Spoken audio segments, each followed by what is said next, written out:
हमारा आज का टॉपिक है Newton's second law of motion. The rate of change of linear momentum of a body is directly proportional to external force. इसका मतलब ये हुआ कि जो लीनियर मोमेंटम है उसके अंदर टाइम के साथ जब चेंजेस आते हैं तो वो होता है प्रोपोर्शनल जितनी फोर्स आपने बाहर से उसके ऊपर लगाई हुई है। अगर मैथमेटिकली देखें तो ये बन जाएगा आपका F directly proportional to dp by dt। What is p? It is linear momentum. तो लीनियर मोमेंटम किसके साथ चेंज हो रहा है? टाइम के साथ चेंज हो रहा है। तो कैसे कब चेंज होगा? जब आप बाहर से उसके ऊपर फोर्स अप्लाई करोगे। अब फोर्स कितना होगा? k dp by dt। k आगे आपका प्रोपोर्शनलिटी जब हटाते हैं कोई ना कोई कांस्टेंट आएगा, लेकिन SI और CGS सिस्टम में k की वैल्यू 1 होती है। तो k को हम 1 पुट कर देंगे तो F क्या बन जाएगा? dp by dt। अब ये कहता है कि व्हाट इज p? जो हमने पढ़ा है इससे पहले, लीनियर मोमेंटम होता है। ये किसके बराबर होता है? Mass into velocity. तो हम p की जगह क्या भर देंगे? Mass into velocity. फिर मास इनटू वेलोसिटी में मास कांस्टेंट है तो उसकी डेरिवेटिव कभी नहीं आता है, तो इसको हम बाहर निकाल देते हैं। हमारा डेरिवेटिव होगा सिर्फ velocity by with respect to time. तो what is rate of change in velocity? ये सबको पता है, चेंज इन वेलोसिटी का मतलब होता है एक्सेलरेशन। तो एफ कितना आ गया? m इंटू ए। तो आप ध्यान से देखो, हमारे पास दो रिलेशन न्यूटन सेकंड लॉ के आ जाते हैं। ये दोनों ही आपके न्यूमेरिकल में यूज किए जाते हैं। फर्स्ट है F is equal to D P by D T, मतलब rate of change in linear momentum. और दूसरा आ जाता है F is equal to M A, mass into acceleration.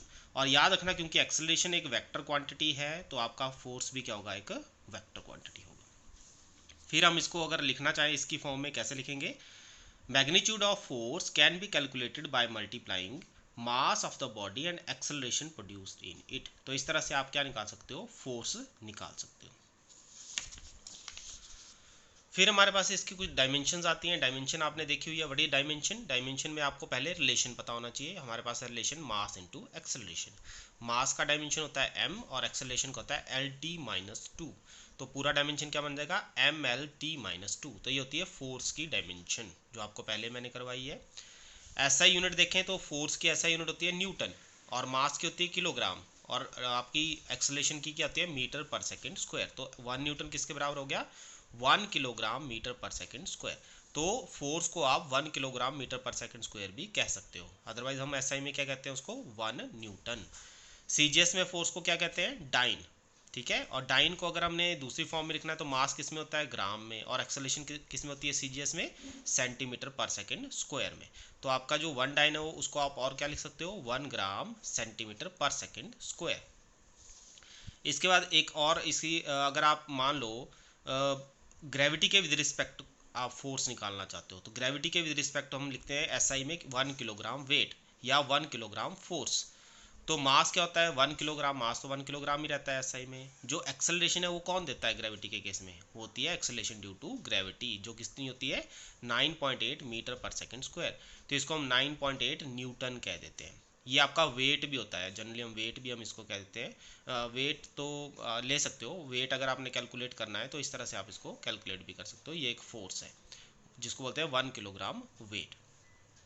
1 gram weight, 1 ग्राम में आपने 1 ग्राम लेना है। और आपकी जो एक्सेलरेशन ड्यू टू ग्रेविटी होती है CGS में होती है 980 सेंटीमीटर पर सेकंड स्क्वायर। ठीक है।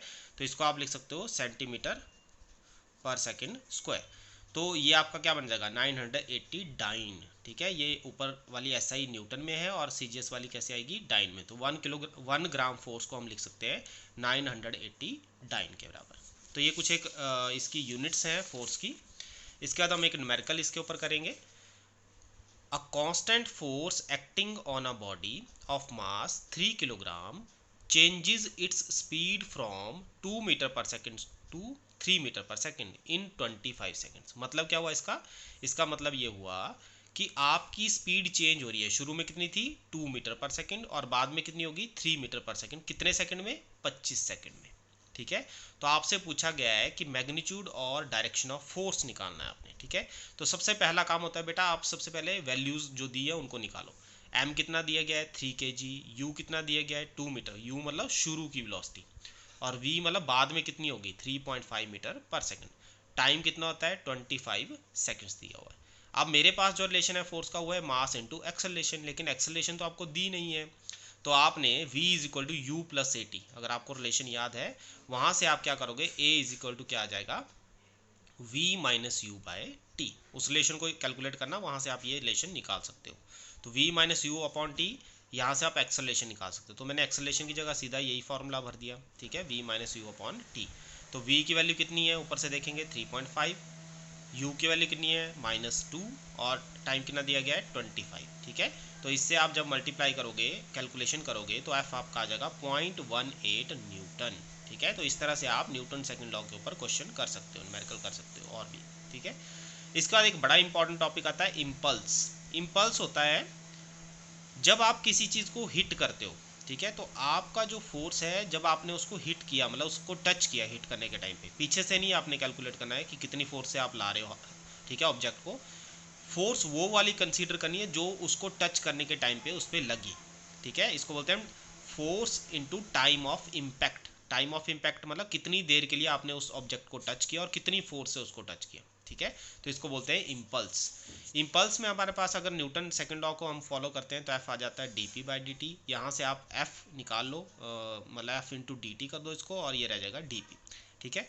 उसके बाद आप इसको इंटीग्रेट करो, ठीक है, इंटीग्रेट करेंगे, इसको इंटीग्रेट करेंगे तो एफ एवरेज लेना है आपने, क्योंकि आपकी एवरेज फोर्स इसमें ली जाती है, डी टी और डी पी, ठीक है।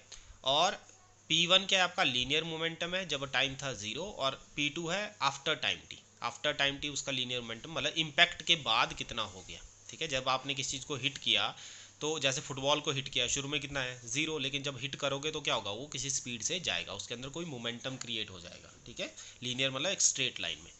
तो एफ एवरेज आप कांस्टेंट लेते हो तो इसको बाहर निकाल देंगे इंटीग्रेशन से, जैसे डिफरेंशिएशन में निकालते हैं वैसे इंटीग्रेशन में भी कांस्टेंट को बाहर निकाल देते हैं। dt की इंटीग्रेशन करेंगे और यहाँ dp की इंटीग्रेशन आपकी p हो जाती है, ठीक है।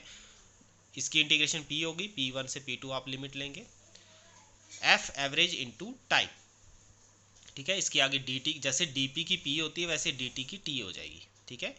यहाँ पे लिमिट है, यहाँ पे 0 to 2 है इसलिए t ले लिया, ठीक है। यहाँ पे p1 से p2 है तो एक बार आपने p2 भरना और माइनस फिर दूसरी बार p1 भरना, इस तरह से लिमिट भरते हैं हम इसके अंदर। तो i कितना आ गया, p2 माइनस p1, इसको पूरा लिख देंगे तो i इम्पल्स होता है आपका एवरेज फोर्स इनटू टाइम और p2 minus p1। What is p2 minus p1, minus हो रहा है इसलिए हम इसको बोलते हैं चेंज इन लीनियर मोमेंटम।